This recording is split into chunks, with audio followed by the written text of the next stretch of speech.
धनबाद के समग्र विकास की मांग को लेकर बुधवार को धनबाद विकास मंच के बैनर तले रणधीर वर्मा चौक पर एक दिवसीय महाधरना आयोजित किया गया। मूसलाधार बारिश के बावजूद बड़ी संख्या में लोग धरना स्थल पर डटे रहे। खास बात यह रही कि अलग अलग राजनीतिक दलों के जनप्रतिनिधि और सामाजिक संगठनों के प्रतिनिधि धनबाद के विकास के मुद्दे पर एकजुट नजर आए। जमशेदपुर पश्चिमी के विधायक सरयू राय ने कहा कि धनबाद को सिर्फ कोयला आधारित अर्थव्यवस्था तक सीमित नहीं रखा जा सकता। उन्होंने रोजगार के लिए IT, AI आधारित उद्योगों और बेहतर व्यापारिक कनेक्टिविटी विकसित करने पर जोर दिया। निरसा विधायक अरूप चटर्जी ने एयरपोर्ट, नई ट्रेनों और केंद्रीय परियोजनाओं की मांग को आगे बढ़ाने की बात कही। वहीं सिंदरी विधायक और मेयर ने बेहतर स्वास्थ्य सुविधा, कौशल विकास और आधारभूत संरचना मजबूत करने की जरूरत बताई। प्रदर्शनकारियों ने धनबाद के विकास के लिए केंद्र और राज्य सरकार से जल्द ठोस कदम उठाने की धनबाद में कई तरह की राजनीति आए दिन देखने को मिली। सांसद और विधायक कई एक दूसरे पर आरोप प्रत्यारोप लगा। अब जो है एक मंच बनाया गया है धनबाद विकास मंच, जिसके तहत आज जो है रणधीर वर्मा चौक में धरना प्रदर्शन का आयोजन किया गया है, जिसमें विधायक सरयू राय, विधायक अरूप चटर्जी, विधायक चंद्रदेव महतो, मेयर संजीव सिंह, पूर्व मेयर चंद्रशेखर अग्रवाल के साथ कई गणमान्य लोग, प्रबुद्ध लोग इस मंच पर उपस्थित हुए, जो सिर्फ विकास का बात कर रहे हैं। कुछ दिन पहले देखा गया था कि सांसद डब्लू महतो और निरसा विधायक अरूप चटर्जी एक दूसरे के खिलाफ कई तरह के आरोप प्रत्यारोप लगाए। धनबाद का विकास जो है इससे कहीं न कहीं प्रभावित होने का लोगों में आशंका थी, जिस तरह से दूसरे पर आरोप प्रत्यारोप लगा रहे थे। अब जो है एक मंच बनाया गया है जिसमें सिर्फ विकास की बात होगी, लेकिन धनबाद के सभी विधायक और सभी सांसदों को आमंत्रित किया गया था, लेकिन भाजपा विधायक डब्लू महतो, आईसी विधायक, भाजपा सांसद डब्लू महतो, आईसी विधायक चंद्रदेव महतो को भी आमंत्रित किया गया था, लेकिन वो लोग नहीं आए। विधायक राज सिन्हा, रागिनी सिंह को भी आमंत्रित किया गया था, लेकिन वो लोग मंच पर नहीं आए। हाल के विधायक आए, सरयू राय आए। अब देखना होगा कि ये मंच से जो आह्वान होता है, जो बातें सामने आती है, इसे लेकर के विकास की राजनीति अब कैसे होती है। क्या धनबाद में अब विकास होगा? क्या मजदूरों की जो बातें हैं वो सही पटल पर रखी जाएगी? धनबाद में सिर्फ और सिर्फ कोयला खनन के अलावा कोई भी इंडस्ट्री नहीं है, क्या इसकी बात होगी? सभी विधायक और यहाँ के जो मेयर हैं उनसे बात करेंगे। विधायक सांसद की लड़ाई में मेरी कोई रुचि नहीं है। दोनों ही ताकतवर पहलवान हैं, वो लड़ सकते हैं और युद्ध विराम भी कर सकते हैं। धनबाद में मेरी रुचि इसलिए रहती है कि यह इस देश में ऊर्जा का सबसे बड़ा केंद्र है। 100-150 साल तक जो उपेक्षा हुई है, तो मेरे जैसा आदमी कहता है कि खोए हुए अवसरों की कब्रगाह बन गया है ये धनबाद। उसको देखना चाहिए और आगे जाने के लिए मैंने 2 पॉइंट पर जोर डाला है कि सबसे पहले जो यहाँ के नागरिक यहाँ रहते हैं उनको बेहतर जन सुविधाएं मिले, इसका प्रयास करना चाहिए। उनके घर में पानी आए, बिजली आए और घर से पानी बढ़िया से निकल भी जाए। तो एक तो इसको नगर पालिका देखे, नगर निगम देखे, और दूसरा है कि जो यहाँ ऊर्जा अभी बची हुई है और उस ऊर्जा के विकास के रास्ते में जितने भी रुकावट आ रहे हैं, खास करके अवैध माइनिंग का रहा है, शासन प्रशासन का उसमें इन्वॉल्वमेंट का रहा है, इसको ठीक किया जाना चाहिए। इसको नागरिक और यहाँ के नेता दोनों मिलकर ही ठीक कर सकते हैं। ये ठीक हो जाएगा तो अभी भी काफी संभावना है धनबाद को आगे जाने का और इसके चारों तरफ सैटेलाइट टाउनशिप खड़ा होने का। ये 2 भाग में बांट करके हम विकास का काम करें तो धनबाद की कोई भी प्रतिष्ठा फिर से हासिल हो सकती है। कोयला के अलावा या कुछ नहीं दिखता? कोयला कम नहीं है, कोयला है, पानी है, जमीन है। अब इंडस्ट्री आएगी तभी ना। हमने बताया ना कि 1911 के बाद से पूरे बंगाल से इंडस्ट्रीज का पलायन शुरू हुआ और सब चली गई दक्षिण के राज्यों में और कानपुर तक। कानपुर के पहले कोई कहीं इंडस्ट्री बड़ी नहीं लगी है।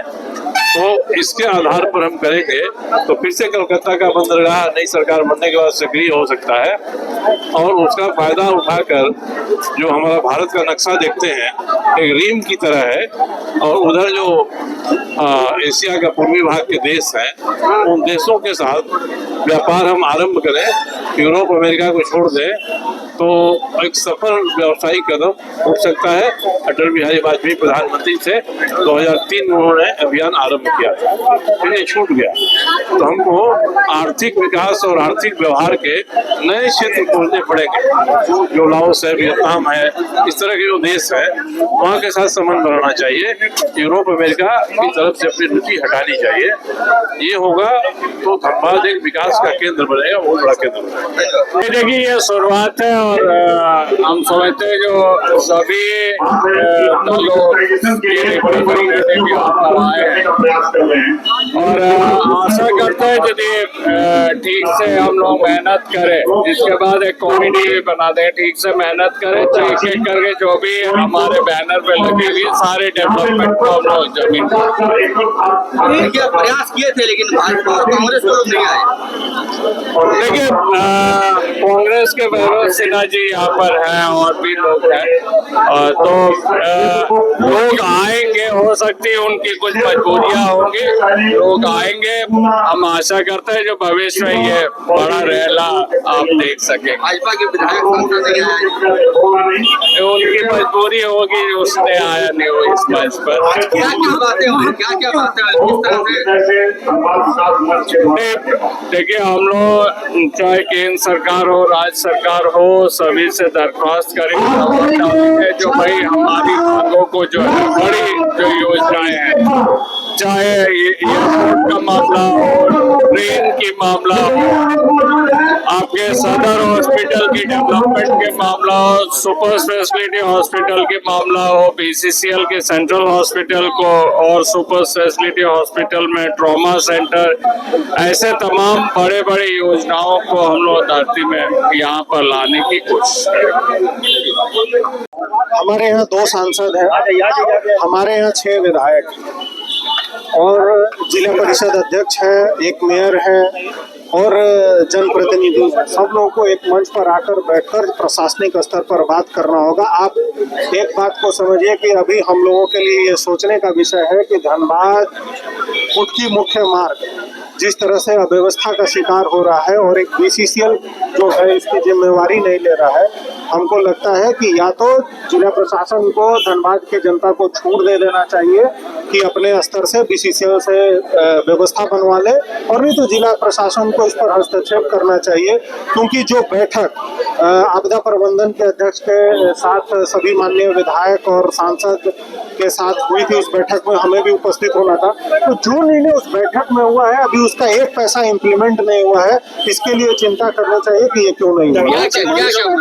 नगर निगम के विकास के लिए जो सहयोग बीसीसीएल को देना चाहिए उसके जगह पे बीसीसीएल खुद एक मानक बनते जा रहा है और कई जगहों पे आप लोगों को एनओसी की प्रॉब्लम आ रहे हैं, कई जगहों पे सड़कों की स्थितियां खराब है, तो बिल्डिंग टैक्स नहीं दे रहा है, तो आखिर वो सहयोग करेगा कैसे? नहीं, हम लोग इसके लिए बातचीत कर रहे हैं। चूंकि ये मामला जो मुझे जानकारी में है, इससे पहले भी यह मामला पिछली बोर्ड में जब था तो यह मामला उठा था और उस पर बातचीत चल रही है। चूंकि इस पर कुछ कहना जल्दबाजी होगा, लेकिन ये जरूर बता देते हैं कि मैं इतना आपको आश्वस्त कर रहा हूं कि धनबाद नगर निगम क्षेत्र में बीसीसीएल को सहयोग करना होगा। अगर वो बीसीसीएल नहीं सहयोग करेगा तो इसके लिए उनको मुश्किलें बढ़ेंगी, और चाहे वो जिस भी स्तर पर बढ़े, या तो निगम के स्तर पर बढ़ेगा या तो संजीव सिंह क्या लग रहा है विकास के कितने काम अभी अधूरे हैं जो कि धरातल में करना बाकी है? देखिए, अभी तो बहुत सारी ऐसी चीजें हैं जो अभी इम्प्लीमेंट नहीं हुआ। मैंने तो मंच से भी माननीय विधायक सभी को कहा, सदन में कहा, और सदन के लिए भी कहा कि आप सदन में बैठते हैं तो आप इसकी आवाज को उठाएं, और जो जो चीजें हमारे विकास संबंधित बाधित है उस समस्याओं को वहां पर, जैसे अभी एक ये कहा जा रहा था कि कुछ रोड जो है वो एसीबी के कंट्रोल में है। अब वहाँ के लोग काफ़ी परेशान हैं, बोर्ड में भी सारी बैठकें होती हैं।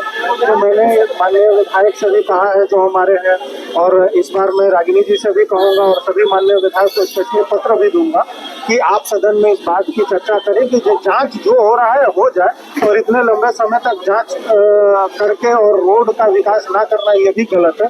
तो मैं इस बात से भी सरकार से अनुरोध करूंगा कि आप सब कहें कि उन रोडों पर अनुमति दें कि फिर से दोबारा काम कल भी इस्तीफा दिया तो जेपीएससी का लगातार जो विवाद हो रहा है, इसमें युवा भी भ्रमित हो रहे हैं, कैसे इसको देखते हैं आप लोग, क्या पहल करेंगे? देखिए, इसमें मैं तो कहूंगा कि जितने भी युवा जनप्रतिनिधि हैं उनको एक बार एक मंच पर बैठकर इस पर गंभीर विषय पर चिंता करनी चाहिए। मोर्चा का मंच बना, पहली बार इस तरह का मंच हो रहा है, तो कैसा लग रहा है, कितना सफल रहेगा? नहीं, ये संयुक्त मोर्चा आप नहीं कह सकते हैं। परवीन जी और उनकी टीम के द्वारा ये नेतृत्व किया गया था और काफी दिन से उनका प्रयास चल रहा है एयरपोर्ट के लिए और धनबाद के बेहतर के लिए। अगर नागरिक जागरूक नहीं रहेगा तो निश्चित रूप से जनप्रतिनिधि जागरूक नहीं रहेंगे, इसलिए किसी न किसी व्यक्ति को आवाज उठाना चाहिए और परवीन जी और उनकी टीम इस मामले को उठा रही है। तो ये संयुक्त मोर्चा का मंच नहीं है, धनबाद विकास मंच है। एक बात तो है कि कोयला सांसद से लेके तमाम कुछ बीजेपी के नेता इससे दूरी बना के रखे। नहीं, कोई मुझे ये स्पष्ट लगता है कि रागिनी सिंह जी इस बैठक में आ रही थे, लेकिन कल शाम को या दिन में उनको एक बैठक की सूचना हुई। धनबाद के राजविलास किसी होटल में पार्टी का उनका कुछ कार्यक्रम चल रहा है, उन्होंने ये कहा और व्यक्तिगत रूप से उन्होंने मुझे यहाँ भेजा है। मैंने कहा कि ठीक है, मैं सांसद तो दूरी बना ही लिए। देखिए, मैं स्पष्ट कहता हूँ कि धनबाद के विकास के लिए जिनकी चिंता है, जो जनप्रतिनिधि को चिंता है, वो यहाँ लेकिन धनबाद विधायक को भी तो याद आना। तो हमने विधायक सरयू राय, मेयर संजू सिंह, विधायक अरूप चटर्जी से बात किया। उन्होंने साफ तौर पर कहा कि विकास के लिए, धनबाद के विकास के लिए सभी को एक मंच पर आना होगा, तभी धनबाद का विकास होगा। यहाँ की जो मांगे हैं, एयरपोर्ट की मांग है, कोयला के अलावा दूसरे इंडस्ट्री की मांग है और जो भी जन समस्याएं हैं वो तभी दूर होगी। इसके लिए दबाव बनाना पड़ेगा और एक मंच पर आकर आवाज उठाना पड़ेगा, तभी धनबाद का विकास होगा। धनील पांडे, धनबाद की मांग की।